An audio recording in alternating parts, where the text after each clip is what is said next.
All right, man. Let's get started on a serious note, man. So I showed you a tweet that Jermaine Dupri shared on his Instagram, and it had definitely our heads talking, or our heads turning. It said this. It said, if you really from the A, it's time for us to come together and stop all this shooting shit at Lenox Mall and now at Phipps. The police need to get tougher. The profiling needs to go to cold red, and I can give a fuck about y'all getting mad about me saying this. Little kids getting shot is whack. Bold statement. Now, before we go ahead and give our opinion on what he had to say, I got to give some backstory to this situation. Now, on Monday evening, Atlanta police right now are saying that they have identified a 7-year-old child who was struck by a stray bullet Monday evening while Christmas shopping at a high-end plaza in Bankhead. Now, her name is Kennedy Maxey. She remains at Children's Healthcare of Atlanta at Scottish Rite in critical condition Wednesday afternoon. Maxey, who lives in Cobb County and attends Sedalia Park Elementary, was shot in the back of the head while riding with her mother and aunt near Phipps Plaza. Investigators do not believe the family's Lexus was intended as a target of the shooting, which stemmed from an argument between several men in a parking lot outside of Saks Fifth. Interim Police Rodney Bryant says. Now, they say that after an evening of Christmas shopping near Phipps Plaza, 7-year-old Kennedy Maxey was in the car heading home with her mom and aunt when she was struck. The online campaign launched by Kennedy's mother reads, Kennedy is currently fighting for her life at Children's Healthcare of Atlanta. Continue to pray for our sweet Kennedy. Now, Monday's incident outside of Phipps Plaza, oh God, follows the spate of shootings in the area as police struggle to stem the spike of violence that ends a historically deadly year. As of Wednesday, there have been 151 homicides across the city, up to 99 slayings. Police investigated in 2019. It's very, very sad what's going on.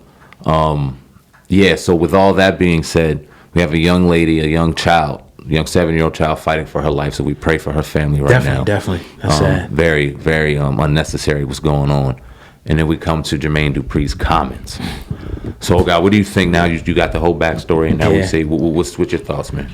First and foremost, it's ridiculous and unacceptable that this young lady was shot in the back of her head. That shouldn't happen. You know what I mean? Understanding that sometimes accidents do happen, but we see the element right now in the community is that these guys are just shooting all buck wild and all that instead of, doing their thing responsibly. Not that I'm condoning it, but, anytime a child gets hit, it's just like, what are you doing? But I think Jermaine Dupri, even though I understand the scope of the problem, I understand the inner cities, look at what the hell is going on in America right now. You got a record number of people out of work. I know a couple people who work in the field of psychology, and they talk about how mental illness has went to an all-time high, addiction has went to an all-time high, all these different things. Suicide are going up because the economy's the shit. This whole COVID thing, we can't blame it on anybody, but this whole COVID thing is taking a lot of people out of work. It's taking away a lot of jobs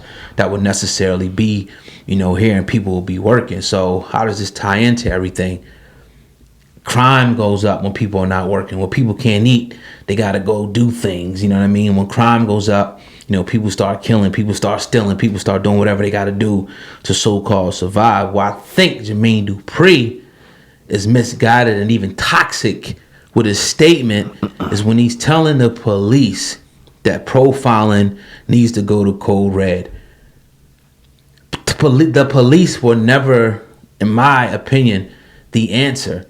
The police, what are they really stopping at the end of the day? They coming at the end of the day to clean things up and to go hunt down somebody. Now, if you're talking about profiling and putting it on code red, that means that more innocent Black, Latino people are going to be, thrown in the confines of the system as we are now. We already got that problem. So for you calling for the police to go crazy and go ham, I think it's counterproductive in a way. But I understand it. I understand what he's saying to the lay term, but I understand the problem at the bigger scope. The bigger scope of the problem is the economy, the economics. That's where it needs to be, I think, addressed. I don't think short term the police turning it up more is ain't gonna do nothing but end up more of us dead and in prison. As a leader in Atlanta, like Jermaine Dupri is, I think it was a little irresponsible for him to throw a very emotion-driven text and tweet out there, given the times. If you're a leader out there, then you understand that there has to be a different way of policing that neighborhood.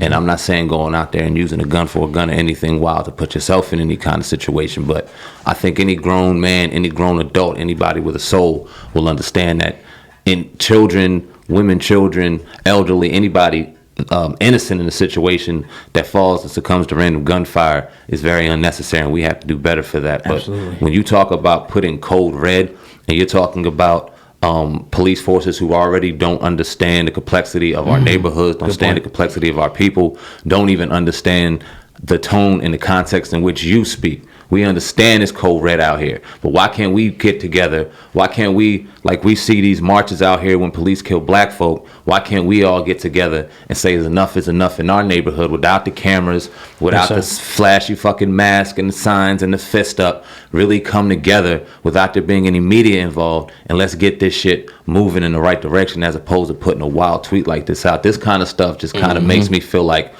okay, it's a little disingenuous stuff going on. I'm not saying that's what Jermaine Dupri, I've met that man on numerous occasions and got a lot of respect for him, even though he doesn't want to come on this platform.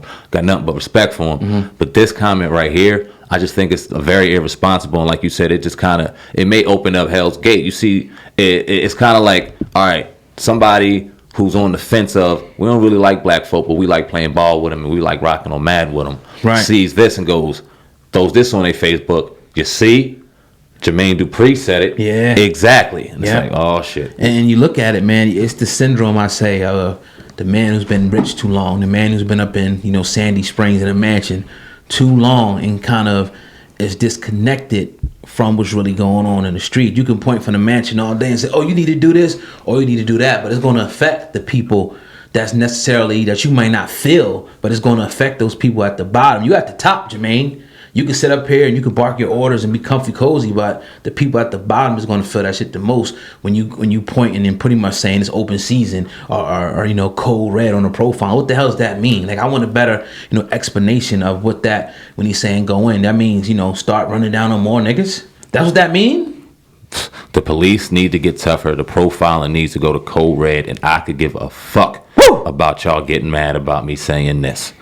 Little kids are getting shot is whack. 100% facts, little kids getting shot is whack. But a innocent black man getting shot or innocent black man getting thrown in jail on Christmas Eve because he's trying to go home to his family is definitely whack. We gotta ask ourselves. We gotta ask ourselves, Sam, man, like these people who sit up there and bark this stuff from their mansions and all that.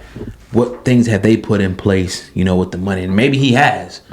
What things have they put in place in their local area to ensure that, all right, maybe I can't save everybody, but 50, 60, 10, 5 kids can benefit from something I put in place. Maybe he has. Like I said, I don't want to discount that he has it, but we have to ask ourselves that rather than somebody just sitting up there in a position of privilege, pointing their finger and telling people what to do. Yeah, it's cool and shit, but at the end of the day, the police, when I see them, they always come in at cleanup time. What are they really preventing? You know what I would have did if I was Jermaine? I'm not Jermaine, but I would have rather him called to the community, told somebody, listen, I know we got a code out here, but we got babies dying, and that's unacceptable. If y'all know anything, we got to protect each other. OGs, if y'all know something.